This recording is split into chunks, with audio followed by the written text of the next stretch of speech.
You guys split over the weekend against Canisius and RIT. How did you feel about the team's overall performance? Friday we were really pleased actually. It was probably one of our most complete games of the year. We really liked our guys' compete level and most of all that we liked their focus.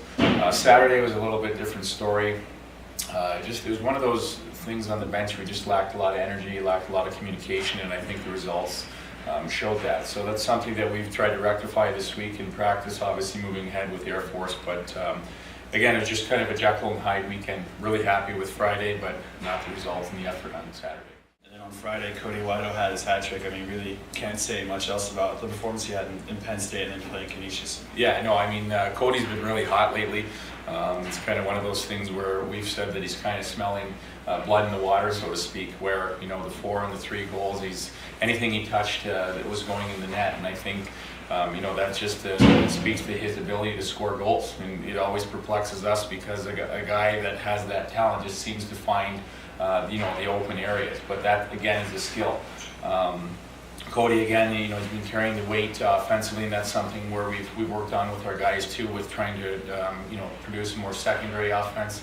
You know, Brandon and David now have 2 goals. I think there's someone else with 2 goals also, but that's an area too that we have to continue to develop, and obviously, hopefully, he gets hot again. And then Evan Moore scored his first goal as a collegiate goal over the weekend. How's he been so far, you know, helping out defensively now, obviously on the offensive side as well? Right, yeah, Evan, last year he went, I think, 0 goals and 10 assists. You know, the 10 points was a pleasant surprise, definitely on the back end, because his strength is defensive play and playing hard-nosed. In his goal, you know, it was just a point shot, and that's all it is, and that's one of the things that we really excelled at last year, is that secondary offense from our defensive defensemen and the blue line as a whole. So, you know, I think, you know, Evan's play, I don't think we've seen his best play yet. I think that's you know, indicative of our team though, where again, speaking to earlier how we played on Friday and Saturday, but he's a hard-nosed competitor, and that's what we love. He's a great attitude and a great kid, so it's great to have him in the lineup.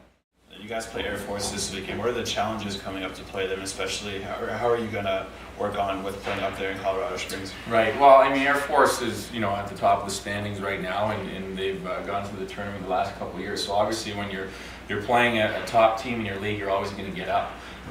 You know, going to Colorado, we only have 1 game, so as we've talked about with our guys, there's preparation this week, and we leave it all out on the ice on Saturday.